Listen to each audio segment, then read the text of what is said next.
up, guys? It is Master Fireshot. Today I'm here to try something new, something I've never really done before, which is a Fallout New Vegas challenge run. Today we find out would I be able to beat Fallout New Vegas with only Viper Gunslinger equipment. So to kind of explain a little bit, I've only ever played Fallout New Vegas casually and have never really done a challenge run before. I'm sure it's very well possible. If I can't do it, I probably just suck. I've seen people like Nurbit beat New Vegas with a 9mm pistol. Let's review the rules. They're all pretty simple, I would say. I must only use a Viper Gunslinger equipment. No special weapon variants are allowed, even if they are just renamed versions with better stats. Buying weapons and ammo is allowed. And lastly, if there is a selfish option for dialogue, then I must use it. So we start with character creation. Since there are no specific looks for this run, and I have a good name to go with it, well, something that I found funny and thought of on the spot earlier today, we name ourselves Sling Viper. I had a simple idea for the character design as well, something that I took from the wiki. And there we have it. We have a Sling Viper. We'll jump straight into stat creation next. I kind of spread things out in a way that I thought would make sense. And it's also a build that I've never done before. So strength stays at 5. Perception goes down 1. Endurance up to 2. Charisma down to 1. Intelligence to 9. And luck to 9. I figured we'll go for a high intelligence crit build with some good endurance. 9 for skill points, and obviously luck I don't really need to explain. So I begin by looting Doc Mitchell's house for anything of value or use. On a side note, you'll notice the game's speed change. I had to verify the integrity of the game files, so I fixed that going forward. So here's the list of items I can use directly from the Fallout wiki. We have the Merc outfit, the Wasteland outfit, metal armor, leather armor, reinforced leather armor. For weapons, we have the lever action shotgun, 10mm pistol, tire iron, knife, 10mm submachine gun, or 44 Magnum. As for other things, they can carry various things from random items, food, and chems. So chems are not off the table by any means. So with that now fixed, let me explain my build for the run while I buy some supplies from Chet. My plan being, I will probably make use of the 44 Magnum revolver, 10mm submachine gun, and lever action shotgun for weapons. The Magnum for solid hits, machine gun for crowd control, and shotgun for 2 busted perks that I'll show later in the run. My armor of choice will be reinforced leather over metal armor to maintain my speed advantage against most enemies. I plan to pick up travel light at some point, so this is a must. Though I may pick up a set of metal armor for my battle against the Legate, I don't know for sure. We'll find out as I go. However, since I'm not a pro at this game, I don't know where to get most of these weapons right out of the gate, so instead, we're gonna go grab that 10mm pistol that's just outside of Goodsprings. So with the weapon to defend myself, I set off to the gun runners to hopefully get my hands on a 44 Magnum. A couple of things to do on the way, however. First, I mark Hidden Valley on the map, and get some XP for killing bark scorpions. After which, I make my way to the crater to kill some centaurs, as well as with the Brotherhood soldiers. Towards the end, actually, I realized there was a centaur glitched into the ground. You'll see me looking around very confused trying to find it.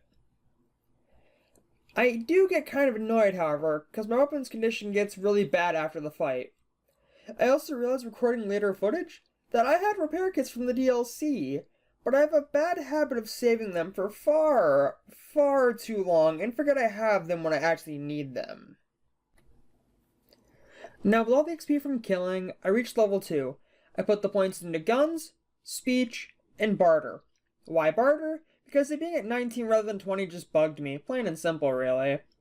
I then finalized the level up by taking the Swift Learner perk. Our XP rates are now even once again.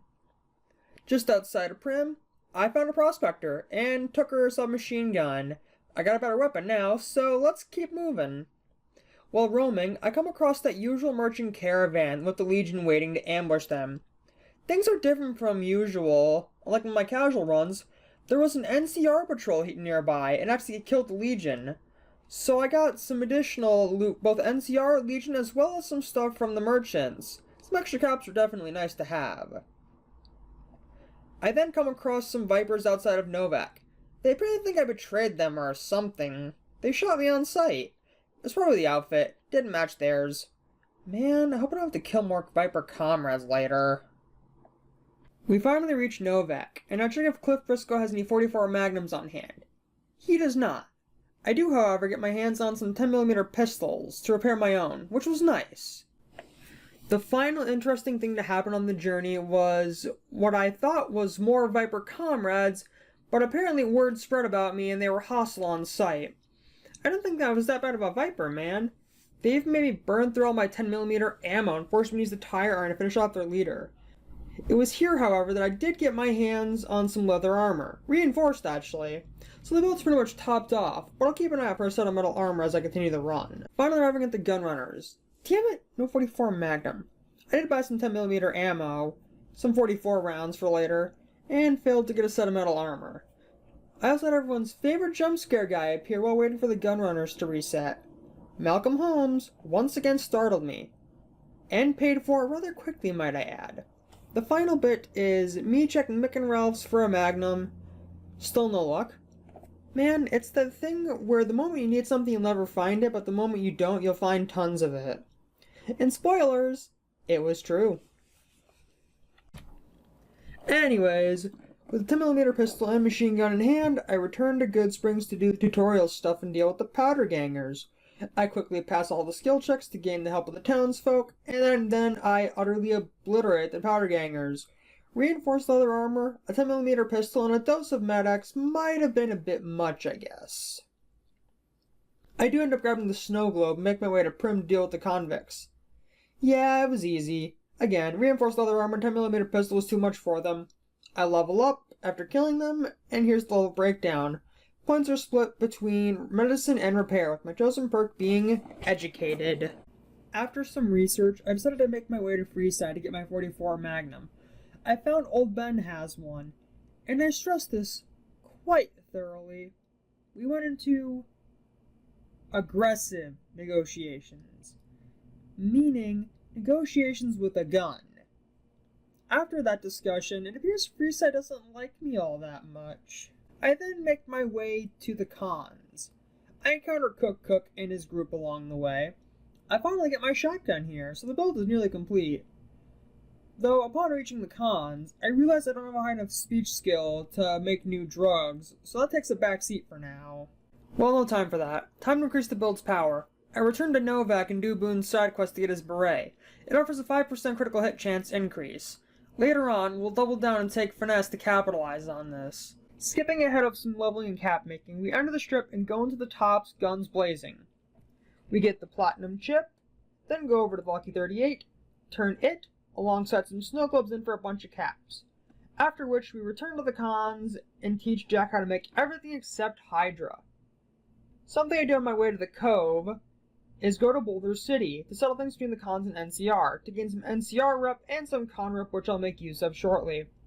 I make my way to the best ammo vendor in the game, Quartermaster Barton. By using my NCR rep and a speech check, I supply ammo for all of my guns. I buy 473 44 rounds, 1200 10mm rounds, and almost 600 20 gauge rounds. After which we make our way to the Cove, and then the hill. We talk to Caesar about our feats. I mean, a man nearly kills you, and your response is to track him across the breadth of the Mojave? You arrive on the strip and waltz into the Lucky 38 like someone left you a key under the doormat?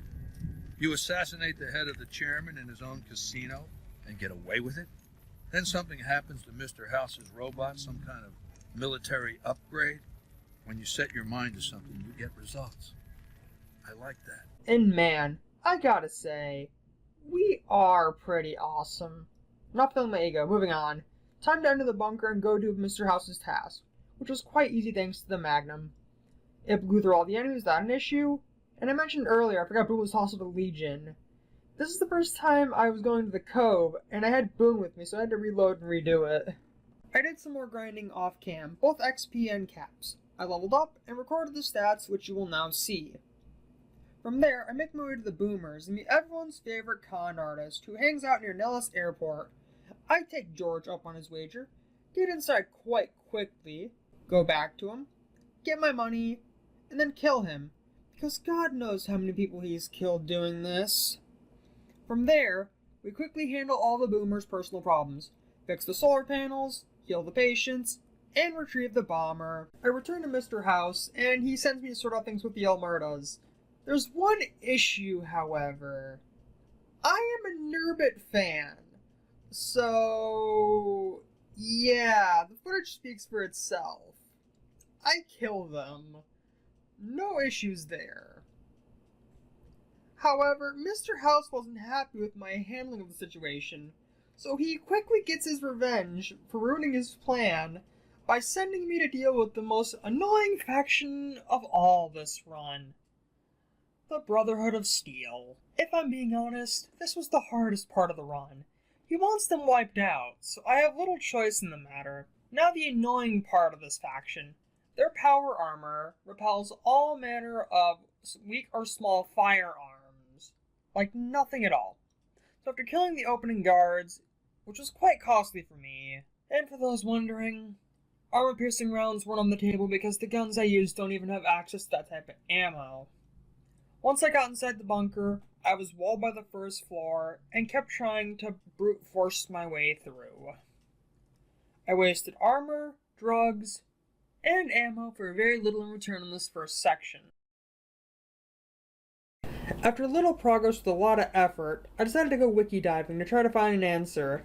And boy am I happy I've gotten one.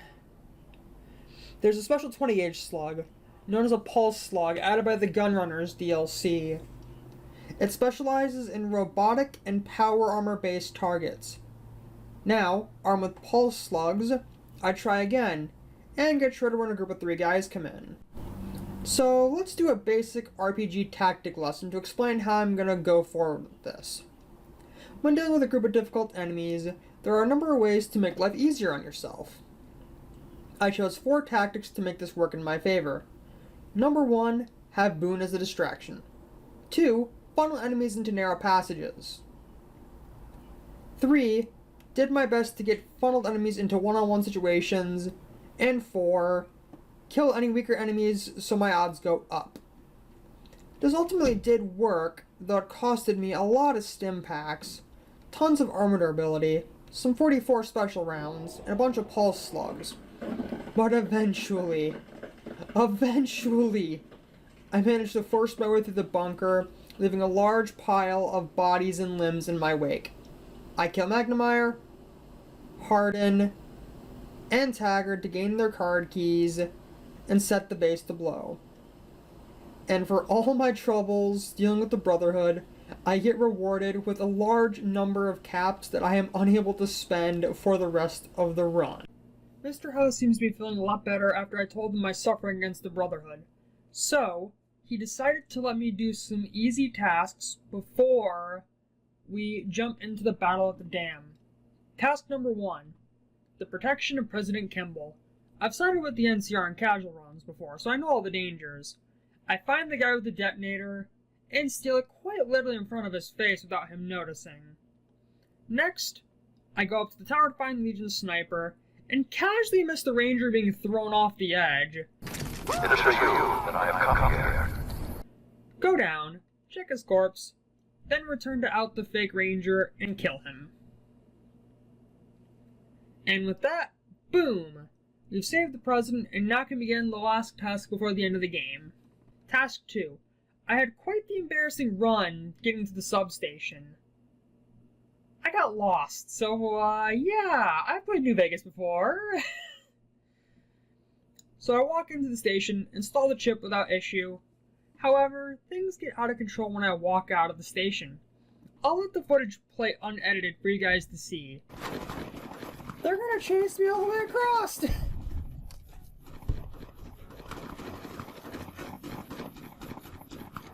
Why? Legion Assassins now too!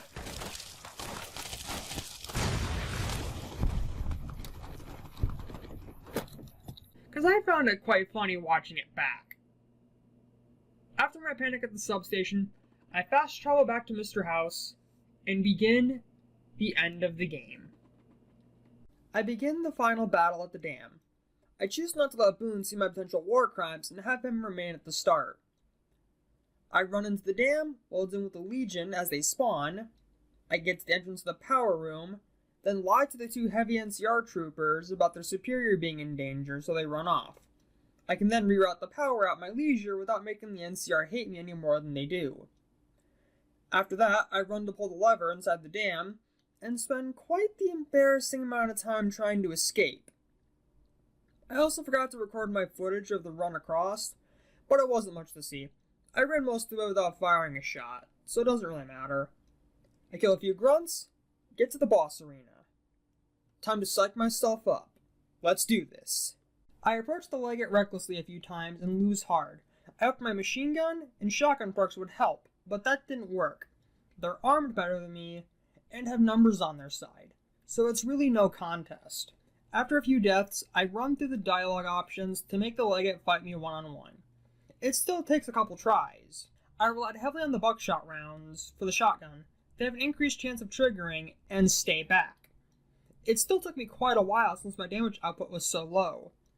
I started out hoping I would keep the Legate on the ground, but since I never took our reloading perk, it was quite slow and it didn't really pan out the way I wanted to. He kept getting back up. I was using doses of turbo to help me fight him by a point, but then I realized my shotgun was not dealing enough damage due to him healing.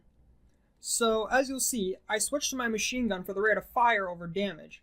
I unload a couple mags into him, then finally, after a good 10 minutes or so, the Legate could not hold up against my onslaught anymore, and I finally put him down.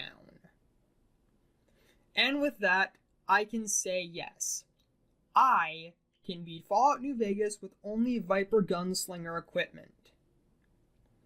As for my final thoughts, well, I had a lot of fun in this run. It made me use my head a lot more than my casual runs. The Brotherhood was much more difficult than I anticipated, but I knew one thing was certain afterwards. The Legate would be a lot easier. And if I'm being honest, I might do another challenge run in the future. I have a few ideas for what I'll do next. If you want to do a casual run, I recommend this one. You have a bit of variety in terms of equipment, and it can be easier or harder depending on who you side with. This was a first for me. I had a lot of fun, and I look forward to my future runs and any ideas you guys might give me. So if you enjoyed, please subscribe. Yes, you heard me right. Subscribe and become a part of the community today. If this video gets 100 likes, I'll do a Jackal Run in the future. But enough of my ramblings. Time to say my goodbyes. I hope you guys all enjoyed. I hope you tune into the next video. And I'll see you guys all next time. So play on and peace out. Have a good night, everybody.